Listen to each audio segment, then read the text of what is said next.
الشيطان اللعين الرجيم بسم الله الرحمن الرحيم قال رسول الله صلى الله عليه وآله وسلم سيأتي زمان على أمتي يفرون من العلماء كما يفر الغنم من الذئب بآواز بلند صلوات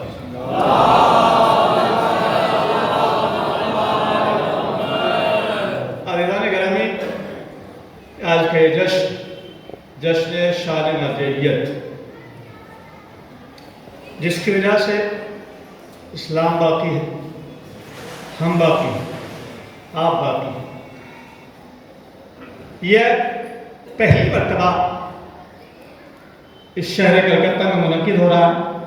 منعقد کرنے والے بھی ماشاءاللہ خدا انہیں سلامت رکھے اور شرکت کرنے والوں کو بھی۔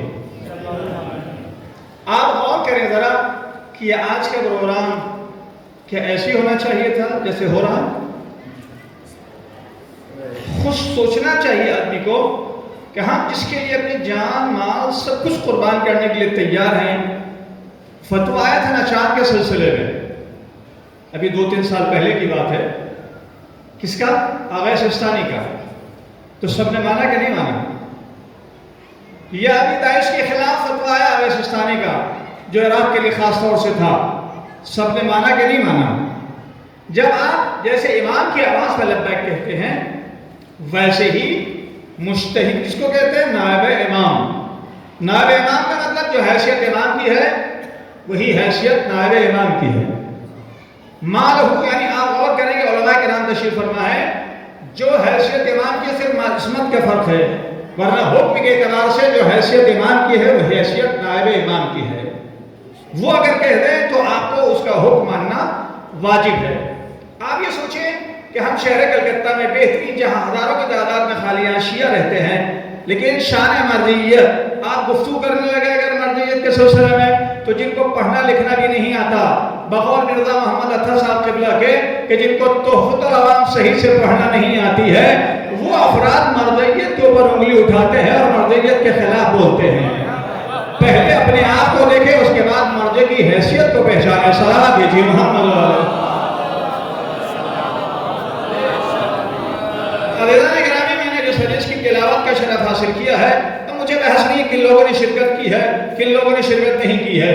آپ ملاحظہ فرمائیں، حبیب کائنات جن کے صدقے میں اللہ نے اس کائنات کو پیدا کیا ہے، جس کی زبان پہ پہلا ہے ما ینطق عن الہویٰ ان هو الا وحی یوحیٰ، ہمارا نبی کبھی خواہش نفس سے کلام نہیں کرتا ہے، وہی بولتا ہے جو مرضی پروردگار ہوتی ہے۔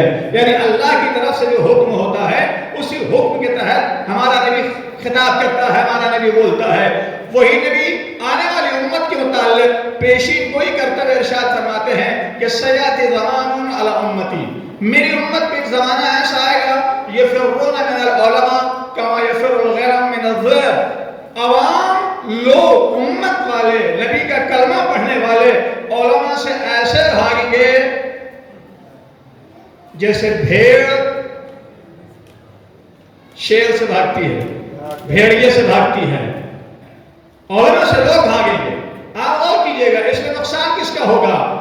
آگے ہم ملاحظہ فرمائیں، یہ بھاگنے والے جو ہوں گے جو نبی کو چھوڑ کے بھاگے ہوں، اگر علماء کو چھوڑ کے بھاگ جائیں تو کوئی تعجب کی بات نہیں ہے، لیکن جو وہاں ساتھ دے رہے تھے وہ یہاں بھی ساتھ دیں گے، وہ کبھی چھوڑ کے جانے والے نہیں ہیں۔ آپ ملاحظہ فرمائیں، نقصان کس کا ہوگا؟ اگر علماء کو چھوڑ کے عوام جا رہی ہے، علماء کو چھوڑ کے عوام بھاگ رہی ہے، تو نبی کائنات آگے ارشاد فرماتے ہیں ابتلاہم اللہ تعالیٰ بثلاثۃ اشیاء، اللہ ان کو 3 چیزوں میں مبتلا کرے گا، 3 چیزوں کے ذریعے سے ان کی آزمائش کرے گا۔ پہلی آزمائش یہ ہوگی کہ اللہ ان کے اوپر ایسے سلطان کو معین کر دے گا جو سخت ہوگا، جابر ہوگا، ظلم کرنے والا ہوگا، اور یہ اگر پناہ بھی مانگنا چاہیں گے تو وہ پناہ بھی دینے والا نہیں ہوگا۔ سلط اللہ علیہم سلطانا جائرا، اللہ ان کے اوپر سلطان جائر کو مسلط کر دے گا۔ دوسرا جملہ ارشاد فرمایا کہ یخرجون من الدنیا بلا ایمان، جب وہ یہاں سے جائیں گے تو ایمان نام کی اس کے پاس کوئی چیز، کس کے پاس؟ جو علماء کو چھوڑ کے بھاگ رہے ہیں، یخرجون من الدنیا بلا ایمان، جب وہ دنیا سے جائیں گے تو ایمان ان کے پاس نہیں ہوگا، جب ایمان یہی ختم ہو جائے گا تو کل ایمان سے ملاقات کیسے ہوگی؟ جب نائب ایمان کو چھوڑ رہے ہیں تو ایمان کہاں سے ملاقات کریں گے؟ اور تیسرا جملہ ارشاد فرمایا کہ ان کے مال سے یرفع البرکۃ من اموالہم، کہ وہ کمائیں گے لیکن ان کے مال میں برکت ہونے والی نہیں ہوگی۔ جس کے نام پہ کما رہے ہیں، جن کے نام پہ کھا رہے ہیں، جب اسی میں شرکت نہیں کریں گے، اس میں خرچ نہیں کریں گے تو برکت کہاں سے ہوگی؟ صحابہ دیجیے محمد والے۔ میں دو تین حدیث علماء کے متعلق آپ کی خدمت میں عرض کروں، پھر اپنی منزل کی طرف آتا ہوں۔ نبی کائنات ارشاد فرماتے ہیں، ایک تو یہ ارشاد فرمایا کہ جو علماء سے بھاگیں گے بکری کی طرح، وہ ایمان سے خارج ہو جائیں گے، دنیا سے بغیر ایمان کے جائیں گے، مال میں برکت نہیں رہے گی، اور اللہ ان کے سروں پہ سلطان جائر کو مسلط کر دے گا۔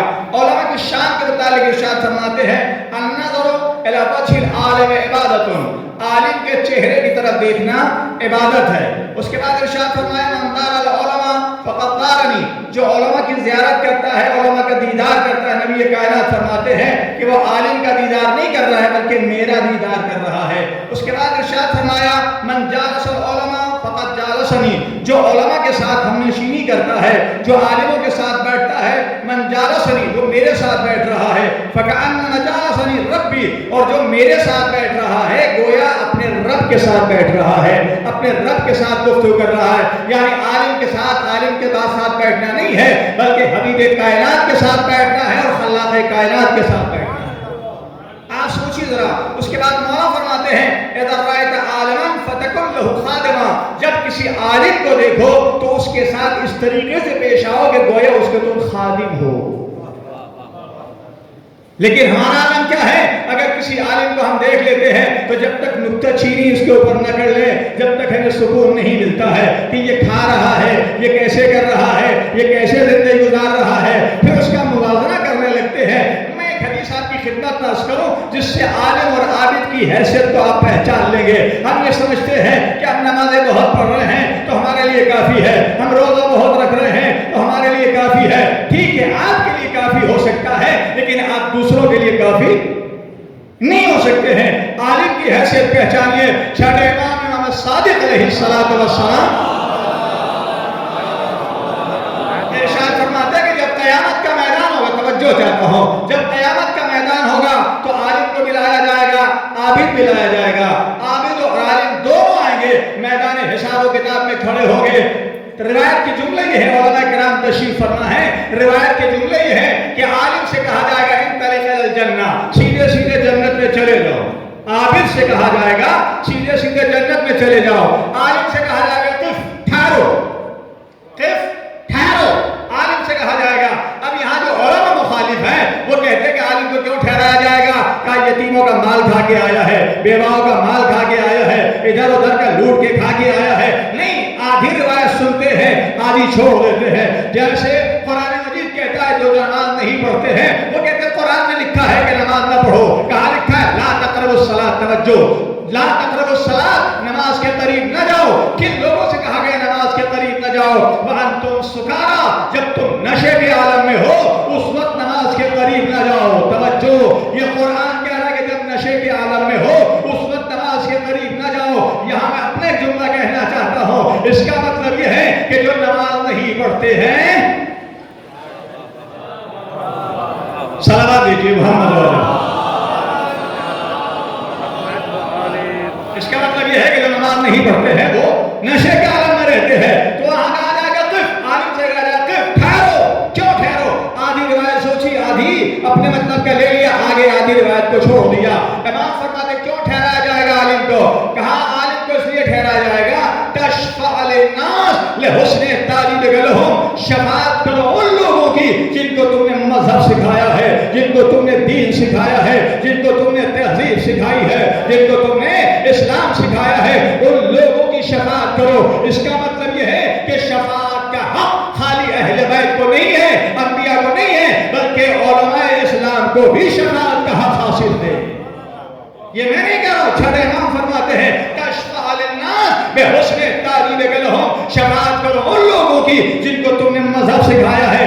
آپ جس سے کہا گیا تھا نمازیں پڑھنے والا، روزہ رکھنے والا، حج کرنے والا، خم سے نکالنے والا، جس کو بھی آپ عابد تصور کر سکتے ہیں، اس سے کہا جاتا ہے انطلق الی الجنہ، سیدھے سیدھے جنت میں چلے جاؤ. لیکن عالم سے کہا گیا ٹھہرو، شفاعت کرو ان لوگوں کی جن کو تم نے مذہب سکھایا ہے، جن کو تم نے دین سکھایا ہے. اس کا مطلب جملہ سنیے، عابد اور عالم میں فرق کیا ہوتا ہے؟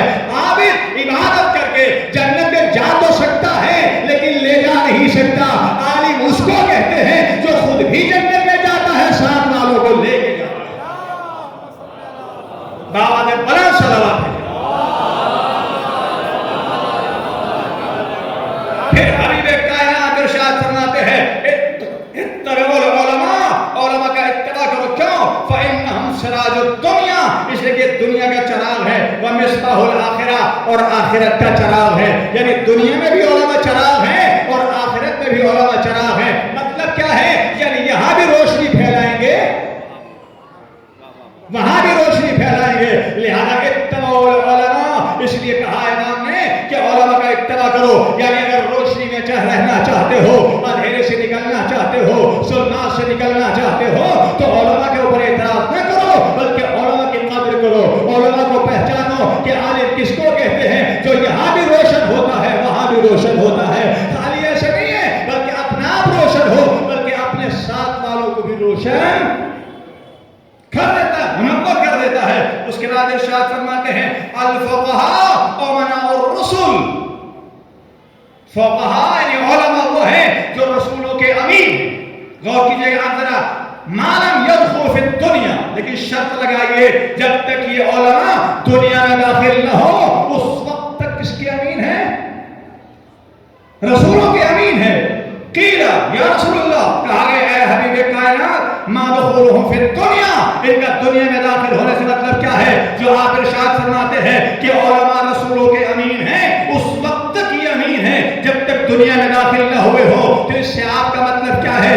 آپ اسے سمجھانا کیا چاہتے ہیں؟ تو نبی کائنات نے ارشاد فرمایا قال اتباع السلطان، جب یہ سلطان کی اتباع کر رہے ہو، جب کسی پیسے والے کے پیچھے دوڑ رہے ہو تو اس وقت ان سے بچنا. اس لیے کہ آگے نبی کائنات ارشاد فرماتے ہیں فَإِذَا فَعَلُوا ذَلِكَ، اگر یہ ایسا کر رہے ہو، یعنی کسی پیسے والے کے پیچھے دوڑ رہے ہو، کسی سلطنت والے کے پیچھے دوڑ رہے ہو، فَاحْذَرُوهُمْ عَلَىٰ أَدْيَانِكُمْ، تو ان سے اپنے دین کو محفوظ رکھنا. ان سے اپنے دین کو محفوظ رکھنا. اس کا مطلب یہ ہے کہ یہ اپنا دین بھی خراب کر رہا ہے اور دوسرے بھی اس کے ساتھ میں آئیں گے. تو اب آپ کو پہچاننا آپ کو ہے کون دنیا والا ہے، کون سلطان کے پیچھے دوڑ رہا ہے، کون پیسے والے کے پیچھے دوڑ رہا ہے. اب پہچاننا آپ کی ذمہ داری ہے. اسی سے پتا چل جائے گا اللہ والا کون ہے اور دنیا والا کون ہے. اگر اللہ کی بات کو مان رہا ہے، اللہ کے پیغام آپ تک پہنچا رہا ہے، تو سمجھیے اللہ والا ہے. لیکن اگر کسی پیسے والے کے پیچھے دوڑ رہا ہے، نہ یہ دیکھ رہا ہے حلال ہے یا حرام ہے، جب وہ خود ہی حلال و حرام نہیں دیکھ رہا ہے تو آپ کو حلال و حرام کو کہاں سے بتائے گا؟ آپ کو کیسے بچا سکتا ہے؟ یہ میرے جملے نہیں ہیں، حبیب کائنات ارشاد فرماتے ہیں کہ جب ایسا ہونے لگے تو ایسے عالم کے پیچھے نہ جانا، بلکہ اس سے اپنے آپ کو محفوظ رکھنا. اور یہ اپنے آپ کو محفوظ نہیں رکھو گے بلکہ اپنے دین کو بھی محفوظ رکھو گے. مواد بلند صلوات. اس کے بعد مولا کائنات ارشاد فرماتے ہیں من وقر عالما فقد وقر ربہ، جو عالم کا احترام کر رہا ہے، عالم کی عزت کر رہا ہے، یہ عالم کی عزت نہیں کر رہا ہے بلکہ اپنے رب کی عزت کر رہا ہے. لیکن عالم، پھر میں کہوں گا عالم کیسا ہونا چاہیے؟ کسی موقع میں چھٹے امام صادق علیہ السلام نے ارشاد فرمایا کہ عالم کس کو کہتے ہیں؟ کہ عالم وہ ہے جس کی زبان نہ چل رہی ہو، زبان کے ذریعے نہ پہچانو کہ یہ عالم ہے کہ نہیں ہے، بلکہ اس کے عمل کے ذریعے پہچانو. یعنی زبان اور عمل اگر ایک ہے تو سمجھیے وہ عالم ہے. زبان کچھ بول رہی ہو، دل کچھ بول رہا ہو تو وہ عالم نہیں ہے. اور اس کے بعد رسول اسلام ارشاد فرماتے ہیں من اکرم عالما فقد اکرمنی، جس نے عالم کا اکرام کیا، جس نے عالم کی عزت کی، یہ عالم کی عزت نہیں کر رہا ہے بلکہ میری عزت کر رہا ہے. ومن اکرمنی فقد اکرم اللہ، اور جو میری عزت کر رہا ہے یہ میری عزت نہیں ہے بلکہ اللہ کی عزت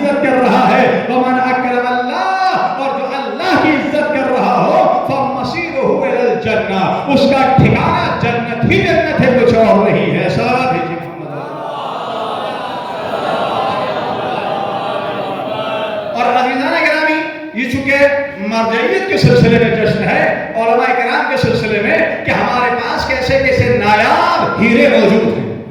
آپ ملاحظہ کریں ان کی زندگی کو دیکھیں. مولانا سید احمد صاحب قبلہ ابھی انہوں نے ایک جملہ کہا تھا کہ کچھ علماء ہمارے ایسے ہیں جن کے دامن پہ ترک اولا کا بھی تھپا نہیں.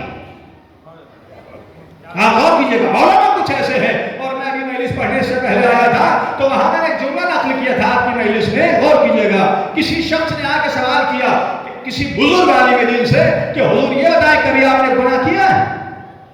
توجہ, کبھی گناہ کیا آپ نے؟ تو انہوں نے کہا نہیں گناہ نہیں کیا. پھر فرمایا کہ یہ ممکن نہیں. کہا تم گناہ کی بات کر رہے ہو, ہم تصور گناہ بھی نہیں کیے ہیں. سوچیے ذرا غور کیجیے, ہم نے تصور گناہ بھی نہیں کیا ہے. تو انہوں نے کہا یہ ممکن نہیں. گناہ ٹھیک نہیں کیا لیکن تصور گناہ تو کر سکتا ہے انسان. تو انہوں نے کہا ہم نے تصور گناہ بھی نہیں کیا. کیا مثال ہے کہ آپ واضح کریں. تو امام یعنی جو بزرگ عالم دین تھے انہوں نے کہا کبھی نجاست کھائی ہے؟ نجاست کھائی ہے؟ کہا نہیں. کیا کبھی کھانے کو سوچا؟ کبھی کھانے کو سوچا ہے؟ کیا کبھی نہیں سوچا. کہا نجاست جیسے تم نے کھانا کبھی سوچا نہیں ہے ویسے گناہ نجس نجاست ہے.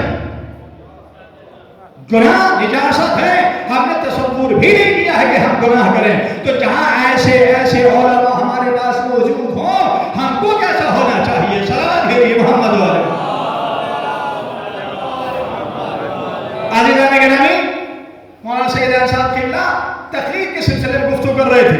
میں ایک دو بات کہہ کے اپنی منزل کی طرف آنا چاہتا ہوں. آپ سوچیے گا آج کا جوان کبھی کبھی بحث کرتا ہے, گفتگو کرتا ہے کہ تقلید کیسے تقلید کرے, تقلید کے معنی کیا ہے, تقلید میں الجھا ہوا ہے. کچھ اخباری آ گئے, کچھ تقلیدی اصولی آ گئے, تو آپس میں بحث مباحثہ کرنے لگتے ہیں. لیکن وہی جملہ پھر دوہراؤں میں آپ کے پاس کہ آپ خان صاحب نے کیا کہا تھا, جن کو تحفۃ الانام میں پڑھنا نہیں آتی ہے وہ مراج کرام کے سلسلے میں گفتگو کرتے ہیں. جن کو صحیح سے بولنا نہیں آتا, جن کو تکلم کرنا نہیں آتا ہے, وہ بھی مراج کرام کے سلسلے میں بولنا شروع کر دیتے ہیں. جبکہ ہر آدمی تقلید کرتا ہے. انہوں نے کہا تھا یہ فطری عمل ہے, ہر آدمی کسی نہ کسی موضوع پہ تقلید کرتا ہے. مثال کے طور پہ آپ کپڑا پہنے ہوئے بیٹھے ہیں, آپ درزی کی تقلید کی ہے کہ نہیں کی؟ ڈاکٹر کے پاس آپ جاتے ہیں تو ڈاکٹر دوا دیتا ہے, نسخہ لکھتا ہے, آپ اس کی تقلید کرتے ہیں کہ نہیں کرتے ہیں؟ یہ فطری عمل ہے. ویسے ہمارا اسلام جو ہم اسلام کو مانتے ہیں ائمہ علیہم السلام کے بعد, نبیوں کے بعد, ایسی ہمارا اسلام بھی ہے. اسلام جیسا انہوں نے کہا تھا کون کہتا ہے کہ تقلید کرنا واجب نہیں ہے؟ واجب نہیں ہے. 3 صورت اسلام نے آپ کو اختیار دیا ہے, یا تو احتیاط پر عمل کر لیجیے یا مجتہد بن جائیے. اگر آپ احتیاط پہ بھی عمل نہیں کر سکتے ہیں وہ بھی مشکل کام ہے. خود مجتہد نہیں بن سکتے ہیں اس لیے تو اس کے لیے بہت علم درکار ہے, وہ بھی نہیں بن سکتے آپ, تو تیسری صورت تقلید کی رہ جاتی ہے. اسلام کا کہتا ہے کہ آپ تقلید کریے, مجتہد بن جائیے. اسلام کب آپ کو مجبور کر رہا ہے؟ اپنے اندر صلاحیت تو اتنی پیدا کر لیجیے کہ قرآن و احادیث و اجماع و عقل کے ذریعے سے آپ مسائل کو اخذ کر سکے. اسلام نے کبھی آپ کو مجبور نہیں کیا ہے. آپ مجتہد بن جائیے تو آپ کے اوپر کسی کی تقلید کرنا واجب نہیں, خدا وقت تقلید کیجیے. دوسری موضوع پہ احتیاط کا راستہ ہے, احتیاط کا راستہ بھی اجتہاد سے کم نہیں ہے. اس لیے کہ فلاں نے کیا کہا ہے, فلاں نے کیا کہا ہے, فلاں نے کیا کہا ہے, کس نے کس کو واجب قرار دیا, کس نے کس کو مستحب قرار دیا, کس نے کس کو حرام قرار دیا ہے. تمام علماء کے فتوے کو دیکھنے کے بعد درمیانی راستے کا انتخاب کرنا اس کو احتیاط کہتے ہیں. تو یہ بھی اجتہاد سے کم نہیں ہے. نہ آپ مجتہد بن سکتے, نہ آپ احتیاط پہ عمل کر سکتے ہیں. تو تیسرا راستہ اپنے اسلام کو باقی رکھنے کے لیے, اپنے مسائل فرعیہ کو باقی رکھنے کے لیے تقلید کا رہ جاتا ہے. اب تقلید کہاں لکھی ہے؟ امام زمانہ نے بھی کہا ہے اور ہمارے 11ویں امام نے بھی کہا ہے. صلوات بھیجیے محمد والے. امام عاصم علیہ السلام ایک اور سوال ارشاد فرماتے اما الحوادث الواقعہ فرعوا فیہا لرواة حدیثنا. جب کوئی نئے واقعات تمہارے سامنے پیش آئے تو تم ہمارے حدیث کے راویوں کی طرف رجوع کرو, ان کی طرف چلو. فَإِنَّهُمْ حُجَّتِي عَلَيْكُمْ, اس لیے کہ میں ان پر حجت ہوں, وہ تم پر حجت ہے. وَأَنَا حجت اللہ علیہم، اور میں اللہ کی طرف سے ان پر حجت ہوں. یعنی علماء آپ کے اوپر حجت ہے، اور علماء کے اوپر کون حجت ہے؟ ہمارے زمانے کا امام. آپ اور کی جیسے متعدد واقعات ہیں، لیکن میں ایک جملہ سید احمد صاحب کا دہرانا چاہتا ہوں جو انہوں نے پیش کیا تھا شیخ مفید الرحمہ والا، اور یہ نقل کیا تھا کہ ایک بچہ پیدا ہونے والا تھا، ماں مر گئی تو حکم دیا گیا اسے دفن کر دو. امام آئے لیکن کسی نے پیغام کہلایا کہ جا کے کہو کہ پہلو چاک کر کے جملہ سنیے انشاءاللہ محسوس ہوں گے. بایا پہلو چاک کر کے بچے کو نکال لیا جائے. جب 2.5-3 سال کا بچہ ہوا پہلو چاک کر کے نکال لیا گیا. جب 2.5-3 سال کا بچہ ہوا تو وہ شیخ مفید الرحمہ کے پاس لے کے آئے کہ حضور یہ وہی بچہ ہے جس کے لیے آپ نے ایسے فتویٰ دیا تھا، بعد میں آپ نے اپنے فتوے کو بدل دیا تھا. تو انہوں نے سوچا میں نے کوئی فتویٰ دیا نہیں تھا، ایسا بدلا نہیں تھا، فتویٰ دیا تھا لیکن بدلا نہیں تھا. انہوں نے فتویٰ دینا بند کر دیا، خاموش ہو کے گوشہ نشینی اختیار کر لی، اپنے گھر میں بیٹھ گئے. امام آئے، آنے کے بعد کہا شیخ تم نے فتویٰ دینا بند کر دیا ہے. کہا مولا اتنی بڑی غلطی ہو گئی، جملہ سنیے گا، اتنی بڑی غلطی ہو گئی تھی. کہا ٹھیک ہے غلطی کی تھی تم نے تو ہم نے سنبھالا یا نہیں سنبھالا؟ توجہ کیا، ہم نے سنبھالا یا نہیں سنبھالا؟ اب لفظوں کو بدل کے کہہ دیجئے عوام غلطی کرتے ہیں تو علماء سہارا دیتے ہیں، علماء غلطی کرتے ہیں تو زمانے کا امام سہارا دیتا ہے. سہارا دیجئے محمد والے محمد. عزیزان گرامی ایسے متعدد واقعات ہیں جو آپ کی خدمت میں پیش کر سکتا ہوں. یمن کا واقعہ مشہور واقعہ ہے، تفصیل میں نہیں جاؤں گا. انار میں جو سانچہ بنوا دیا گیا تھا آپ کے ذہن میں ہوگا، انار میں سانچہ بنوا دیا گیا، نام پیش کیے گئے کہ ہمارا مذہب حق ہے، ہمارا مذہب سچا ہے. علماء کو بلایا گیا کہ اگر آپ کا مذہب حق ہے تو آپ اس کا جواب دیں. علماء پریشان ہوئے کہ ہم 3 دن کی مہلت چاہتے ہیں. بادشاہ عیسائی تھا، وزیر خارجی تھا، ناظمی تھا، دشمن اہل بیت تھا.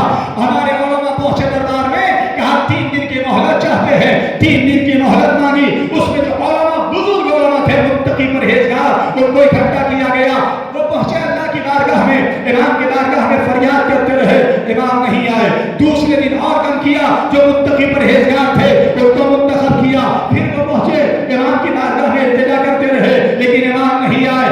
آخر میں سب سے آخر میں عیسیٰ یمنی جو اس زمانے کے سب سے بڑے پڑھے لکھے متقی پرہیزگار عالم دین تھے وہ امام کی بارگاہ میں پہنچے، التجا کر رہے تھے.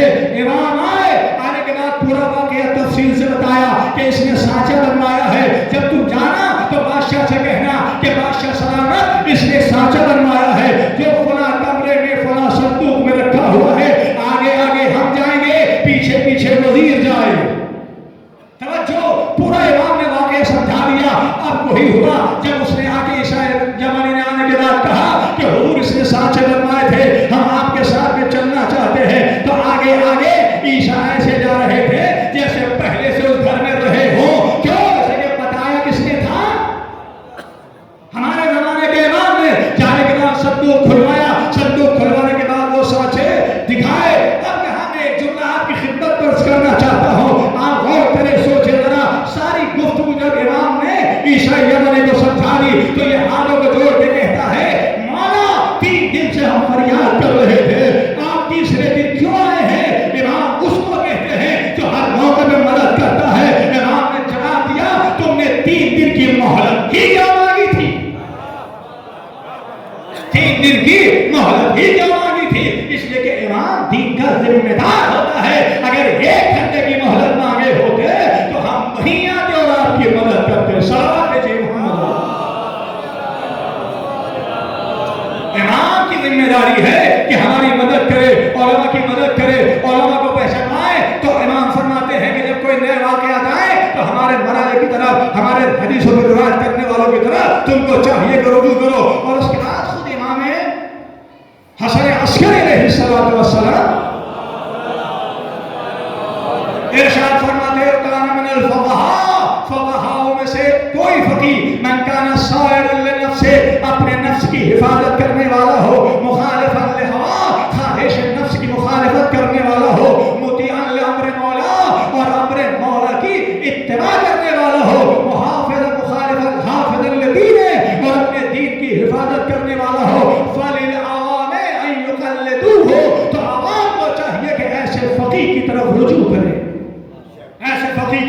تقلید کرے، ہر ایک کی تقلید نہیں کرنا ہے، اس میں بھی پہچان نہ ہوگا، آپ نہیں پہچان سکتے تو علماء کرام تشریف فرما ہے مجلس خبرگان اسی لیے بنائی گئی ہے جو عالم کو معین کرتی ہے کہ اس زمانے میں کون عالم ہے اور کون عالم نہیں ہے۔ ہم یہاں رہتے ہیں تو ہم بزرگوں سے پتہ لگاتے ہیں کہ کون عالم ہے کون نہیں ہے، ایسا نہیں ہے کہ آپ بن کر کے کسی کے بھی پیچھے چل دے، جیسے ابتدائے اسلام میں کوئی بن کے بیٹھ گیا تھا، اس نے کیا کہا تھا کہ جب تک سیدھے راستے پہ رہو تو میرے پیچھے پیچھے چلنا، بھٹک جاؤں تو مجھے سیدھا کر دینا۔ نہیں، ہم نے کبھی ایسا کا دامن تھاما ہی نہیں ہے، نہ کل تھاما تھا نہ آج تھامیں گے۔ سلام بھیجیے۔ علیحدہ نے کہا یہ خاکہ مختصر خاکہ وقت نہیں ہے، میں زیادہ زحمت نہیں دینا چاہتا، لیکن ایک مختصر خاکہ آپ کی خدمت میں پیش کرنا چاہتا ہوں۔ لوگ کہتے ہیں کہ تقلید آج کا دور ہے، آج کے زمانے میں تقلید ہوتی ہے، نہیں، ابتدائے اسلام سے جب سے امام زمانہ پردے غیب میں گئے ہیں اس وقت سے علماء کی تقلید ہو رہی ہے۔ غور کریں گے آپ، اس زمانے سے علماء کی تقلید ہو رہی ہے۔ نواب اربع جس کو امام نے معین کیا، امام عصر علیہ السلام صلوات غیبت صغرا کا زمانہ 260 سے چونکہ ہمارے زمانے کے امام کب پیدا ہوئے؟ جواب بولو۔ بہت اچھا، 15 شعبان 255 256 دونوں کہا گیا ہے، 255 میں 256 بھی، 260 سے 5 سال امام بظاہر موجود رہے، 260 سے 229 تک غیبت صغرا کا زمانہ، غیبت صغرا، جس میں 4 نائب ہوئے۔ عثمان بن سعید اسدی جو سامرہ کے رہنے والے قریہ عسکر کے وکیل تھے، 260 سے 280 تک، 260 سے 280 تک۔ اس کے بعد دوسرے نمبر پہ محمد بن عثمان اسدی یعنی عثمان بن سعید کے بیٹے، کلام امام سے سفارت کے اہم منصب پر فائز ہوئے، 280 سے 322 تک، 280 سے 322 تک۔ اس کے بعد حسین بن رو جن کے ذریعے سے آپ آج بھی عریضے بھیجتے، یہ بھی حکم امام سے۔ تیسری منزل پہ 205 سے 305 سے 326 تک یہ امام کے نائب رہے اور آج بھی عریضہ ان کے نام سے ڈالا جاتا ہے۔ حسین بن رو کی وفات کے بعد حکم امام سے علی بن محمد سمری جو 326 سے 329 تک، 326 سے 329 تک 6 دن قبل امام نے ان کو اطلاع دے دی تھی اور بتا دیا تھا کہ غیبت کبریٰ کا زمانہ اب شروع ہو رہا ہے، لہذا ہم جیسے ابھی ظاہر ہوتے تھے ویسے کسی کس طرح ظاہر نہیں ہوں گے۔ امام آتے تھے، ایسا نہیں کہ امام نہیں آئے ہیں، امام آتے تھے لیکن اس شکل میں آتے تھے کہ سامنے والا پہچان نہ سکے۔ صلوات بھیجیے محمد۔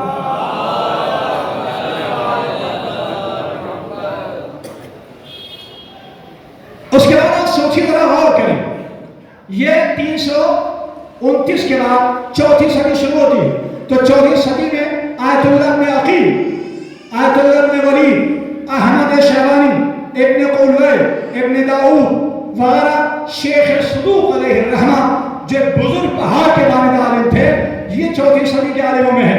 5ویں صدی میں شیخ مفید الرحمہ جن کا تذکرہ بھی آپ سن رہے تھے، یہ 5ویں صدی کے عالم ہیں۔ سید مرتضی عالم الہدیٰ یہ 5ویں صدی کے ہیں۔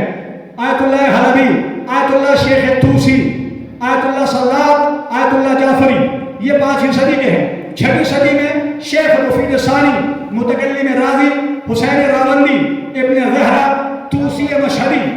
اس کے بعد 7ویں صدی میں ابن طاؤس، محقق ہلی، ابن سعید ہلی، ابن نما۔ 8ویں صدی میں علامہ ہلی۔ آپ جانتے ہیں علامہ ہلی کا مقام کیا ہے؟ ایک چھوٹا سا واقعہ، ایک صلوات بھیجیے بابا رضی اللہ عنہ۔ یعنی ان بزرگ علماء نے اسلام کو کیسے پھیلایا ہے۔ ایران کا مذہب پہلے سنی تھی، یہ 8ویں صدی میں علامہ ہلی ہے، تو 8ویں صدی تک ایرانی سنی تھے، سنی مذہب بادشاہ ہوتا تھا، تو وہاں کے بادشاہ کا نام تھا بندے خدا، شاہ خدا بندہ، شاہ خدا بندہ۔ اس نے اپنی بیوی کو غصے میں آ کے طلاق دے دی، اس نے اپنی بیوی کو غصے میں آ کے طلاق دے دی۔ سنی مذہب چاروں موجود تھے. اس نے بلایا سب کو, کہا میں نے طلاق دے دی اپنی بیوی کو, اس کا کوئی آسان طریقہ بتاؤ, فارمولہ بتاؤ کہ میری طلاق واپس ہو جائے. سب نے ایک ایک آیا, چاروں اماموں سے ایک ایک نے فتویٰ دے دیا کہ جب تک آپ کی بیوی دوسرے شادی نہیں کرے گی اس وقت تک وہ حلال, جیسا کہ آج بھی ہے, حلال نہیں ہو سکتی. اس کا وزیر تھا, اس نے کہا حضور ایک بزرگ عالم اور بھی ہیں, میں ان کو آپ کی خدمت میں پیش کرتا ہوں, ان کو آپ بلائیں. علامہ ہلی کو بلایا گیا. علامہ ہلی جیسے آئے تو مجمع بھرا ہوا دربار میں بیٹھا ہوا تھا, کہیں جگہ خالی نہیں تھی.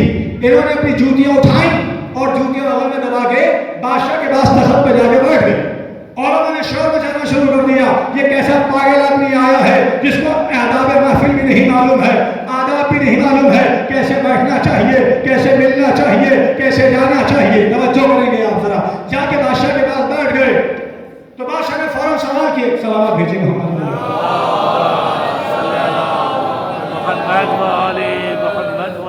ایک اور سوال ہے. بادشاہ نے سوال کیا, آپ یہاں کیسے آ گئے, جوتیاں کیوں لے کے آ گئے؟ توجہ, جوتیاں کیوں لے کے آ گئے؟ پہلا سوال, یہاں کیوں آ کے بیٹھے؟ تو کہا حضور میں اس نبی کا ماننے والا ہوں. دیکھیے عالم اسی کو کہتے ہیں چاہے جہاں ہو حق بولے. توجہ, چاہے جہاں ہو حق بولے. حق بولنے سے کبھی چوکتا نہیں ہے, جانتا ہے کہ میرے مذہب کا یہاں ایک بھی نہیں ہے, سارے مسلک والے بیٹھے ہوئے ہیں, میرے ماننے والا کوئی بھی نہیں ہے. سب بیٹھ گئے تو یہ بھی بیٹھے. کہا یہاں میرے پاس آ کے کیوں بیٹھے؟ کہا پہلی بات تو یہ کہیں جگہ نہیں تھی. توجہ, کہیں جگہ نہیں تھی, اور ہم اس نبی کے ماننے والے ہیں جس کا فرمان یہ ہے کہ کوئی چھوٹا بڑا نہیں ہوتا. آپ کے پاس جگہ تھی, میں آپ کے پاس آ کے بیٹھ گیا ہوں. کہا اچھا ٹھیک ہے, یہ جوتیاں کیوں لے کے آئے ہو؟ باہر اتار نہیں ہوتے. اب دیکھیں انہی جوتیوں میں پوری گفتگو ہے. جوتیوں کے ذریعے جو اسلام سمجھائے, سلام بھیجیے محمد والا. آپ اور کی جگہ کہا جوتیاں کیوں لے کے آئے؟ کہا اس لیے کہ حضور نبی اکرم کی جوتیاں امام ابو حنیفہ لے کے چلے گئے تھے. توجہ چاہوں کی, یعنی اسلام کیسے پھیلائے ان علماء نے. جوتیاں لے کے چلے گئے تو ابو حنیفہ ماننے والے سارے کھڑے ہو گئے کہ حضور جھوٹ بولتے ہیں, غلط بول رہے ہیں. 100-150 سال کے بعد امام ابو حنیفہ پیدا ہوئے. کہا اچھا ٹھیک ہے, وہ نہیں لے کے گئے ہوں گے, آگے شافعی لے کے, امام شافعی لے کے چلے گئے ہوں گے. تو شافعی والے کھڑے ہو گئے کہ جھوٹ بول رہے ہیں, امام ابو حنیفہ کے بعد تو شافعی ہوئے ہیں, وہ ان سے بھی اور 100-150 سال کے بعد ہیں, وہ کیسے لے آ سکتے ہیں؟ کہا اچھا وہ نہیں ہوں گے, مالکی ہوں گے. تو مالکی والے کھڑے ہو گئے کہ حضور جھوٹ بول رہے ہیں, مالک تو اور شافعی کے بعد ہیں. کہا اچھا وہ بھی نہیں ہوں گے, امام احمد ابن حنبل ہوں گے. توجہ, امام احمد ابن حنبل ہوں گے. حنبل والے کھڑے ہو گئے کہ حضور نے جھوٹ بول رہے ہیں, ہمارے امام کے اوپر تہمت لگا رہے ہیں. یہ خاموشی کے ساتھ سنتے رہے. بادشاہ کی طرف متوجہ ہوئے کہ حضور آپ نے سن لیا. توجہ, حضور آپ نے سن لیا کہ نبی کے زمانے میں نہ ابو حنیفہ تھے, نہ شافعی تھے, نہ مالکی تھے, نہ حنبلی تھے, یہ سب بعد میں پیدا ہوئے ہیں. تو جو بعد میں پیدا ہوئے ہو وہ شریعت محمد کو کیا جانے گا؟ میں اس کا ماننے والا ہوں جو نبی کے ہر وقت ساتھ رہتا تھا, گھر میں بھی ساتھ رہتا تھا, باہر بھی ساتھ میں رہتا تھا. سلام بھیجیے محمد والا. اچھا یہ بات تو سمجھ میں آ گئی, اب یہ بتاؤ کہ میری طلاق کا مقصد کیا ہوگا؟ میں نے اس کے لیے بلایا تھا کہ حضور یہ بتایا جب آپ نے طلاق دی ہے کوئی گواہ تھا؟ کہ گواہ کوئی بھی نہیں تھا. کہ ان سے پوچھئے اگر گواہ نہ ہو تو طلاق باطل ہے, لہذا جب آپ کا کوئی گواہ نہیں ہے تو آپ کی طلاق نہیں ہے. بیوی کو اپنے پاس بلایا, اس لیے سب سے بڑی نعمت مل گئی تھی, اور اسی کے چکر میں اعلان کر دیا کہ آج کے بعد سے ایران کا مذہب شیعہ ہوگا. سلام یہ محمد والے. تو پھر ایک جملہ کہہ دوں کہ جس نے جوتیوں کے ذریعے مذہب پھیلایا ہو, جس کا نائب جوتیوں کے ذریعے سمجھا دے تو اس کا آقا کس انداز میں سمجھائے گا. ایک اور آواز بلا سلام.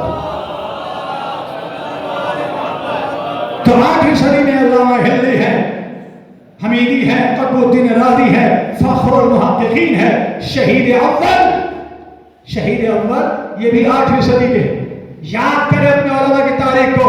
علماء کرام تشریف فرما ہے, وقت زیادہ ہو رہا ہے نہیں تو گھنٹوں بول سکتا ہوں. آپ سوچئے ذرا, شہید اول وہ ہیں, آپ ان کی قدر پہچانے کہ قید خانے میں تھے, معلوم تھا کہ ہم کو شہید ہونا ہے, قتل کر دیا جانا ہے. اسلام کو کیسے بچایا, شریعت کو کیسے بچایا, اپنے خون سے کتاب لکھی, اپنے خون سے. معلوم ہے کل قتل کر دیے جائیں گے. شہید اول اس ذات گرامی کا نام ہے. یہ بھی 8ویں صدی میں تھے.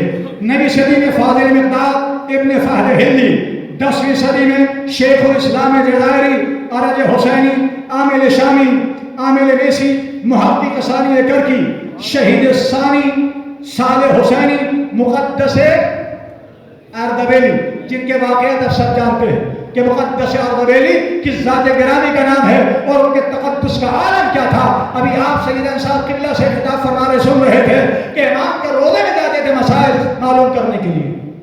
امام نے کہا تمہارے زمانے کا امام مسجد کوفہ میں تمہارا انتظار کر رہا ہے. یعنی ایسا تقدس کہ زمانے کا امام جس کا انتظار کرے اس کو مقدس اردبیلی کہتے ہیں. آپ ایسے علماء کی قدر کریں. یہ 10ویں صدی میں, 11ویں صدی میں موسی مبارک, شیخ بہائی آیت اللہ طباطبائی, ابن مفتح, حسین نائینی, محمد تقی مجلسی, صالح مازندرانی, محقق سبزواری, محسن فیض کاشانی, موسی عاملی, محقق خانساری, یہ 11ویں صدی میں ہیں. اس کے بعد 12ویں صدی میں عامل جبئی, علامہ مجلسی. علامہ کون سے مجلسی؟ جنہوں نے بہار لکھی. بزرگ علماء کا تنظیم کے سلسلے میں یہ ہے کہ ہم 50 صفحے پڑھ نہیں پاتے ہیں, یہ روز 50 صفحے لکھتے تھے. جب ان کی زندگی کا تجزیہ کیا گیا, جتنی کتابیں انہوں نے لکھی ہے, تو 50 صفحے پڑھنا درکنار, یہ 50 صفحے روز لکھتے تھے.